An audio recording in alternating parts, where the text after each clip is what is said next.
Felix Colgrave has been a staple of the online indie animation scene for almost 2 decades, and after diving deep into his work, it's easy to see why. His films are visual marvels filled with eccentric characters, psychedelic color palettes, and an incredible attention to movement and rhythm. But beyond the wild visuals and surreal humor, there's something deeper running through a lot of his work, a consistent thread of environmental awareness. Colgrave's love of nature, his fascination with ecosystems, and his quiet frustration with humanity's carelessness towards the environment are all embedded in his stories. Today we're going to take a closer look at 4 of his films: The Elephant's Garden, Throat Notes, Donks, and Double King, and explore the environmental messages hidden within these strange and beautiful worlds. Hi, I'm Harrison. Welcome to the channel, where we dive into the weirder corners of animation and celebrate the artists who push the medium in new directions. If you enjoy deep dives like this into surreal or experimental work, don't forget to like, comment, or subscribe. It really helps us out. Now without further ado, let's dive in. Colgrave's love for nature shows up as early as his 2013 student film The Elephant's Garden, a stunning short that feels like a tribute to both the beauty and absurdity of life on Earth. The film plays out as a series of vignettes, each focusing on a different inhabitant of the garden. Some creatures look familiar, like the bow-tie-wearing llama or the bug-eyed birds, while others feel entirely alien, like the flower-smoking chimera or the man with a worm for a neck. Really, what makes The Elephant's Garden so interesting is that it doesn't romanticize nature. Colgrave doesn't shy away from showing its harshness.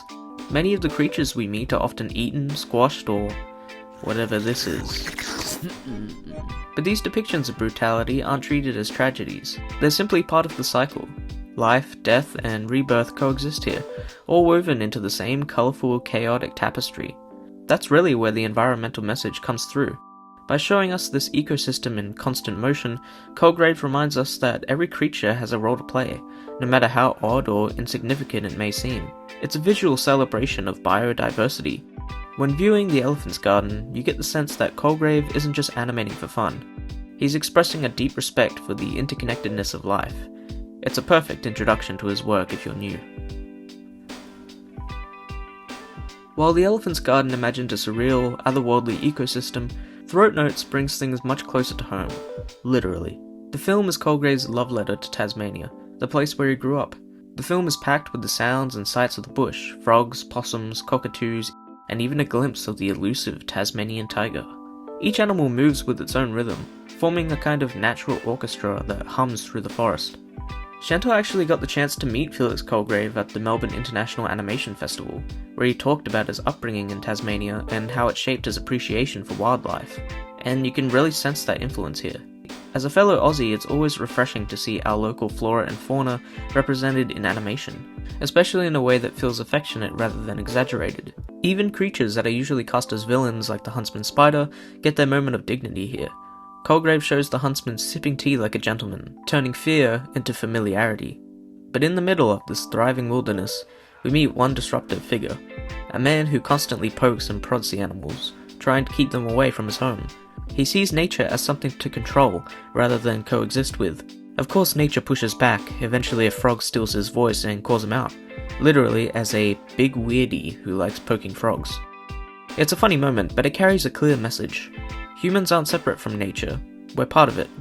And when we try to distance ourselves or dominate it, we only end up looking ridiculous. Throat Notes reminds us that the bush, and by extension the planet, doesn't belong to us alone. We share it with countless other beings, and they deserve the same respect we ask for ourselves.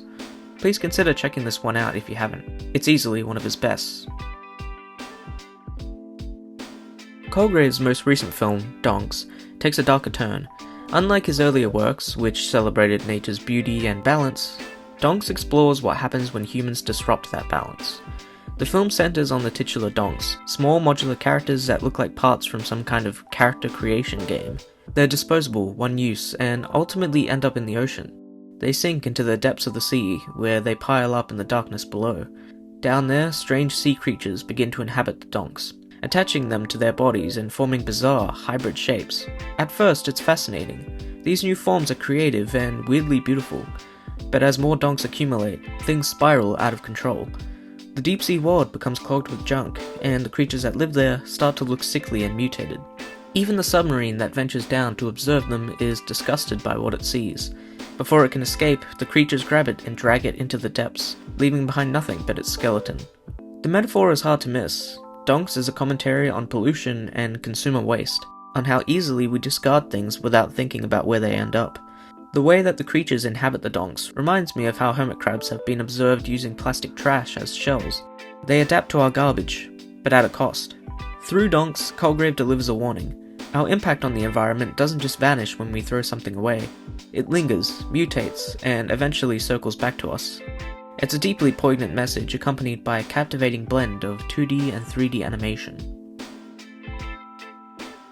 In a similar vein to the message of Donks, Double King, what many would consider to be Colgrave's magnum opus, takes the themes of domination and excess to their ultimate conclusion. On the surface, it's a darkly funny tale about a bizarre monarch's obsessive quest to collect every crown in existence, but underneath, it's a biting allegory about human greed, and how our endless desire for power and control leads to self-destruction, and ultimately, isolation. The Double King travels from one kingdom to the next, brutally ending the lives of every ruler he encounters, the Rat King, the Snake King, the Fish King, and more. Each time, he snatches their crown with no thought of what happens to the creatures or the kingdoms afterwards.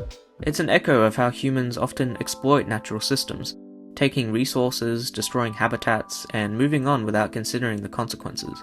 Even when the loyal subjects of his conquered kingdoms gather at his tower, awaiting his command, he only wastes them away.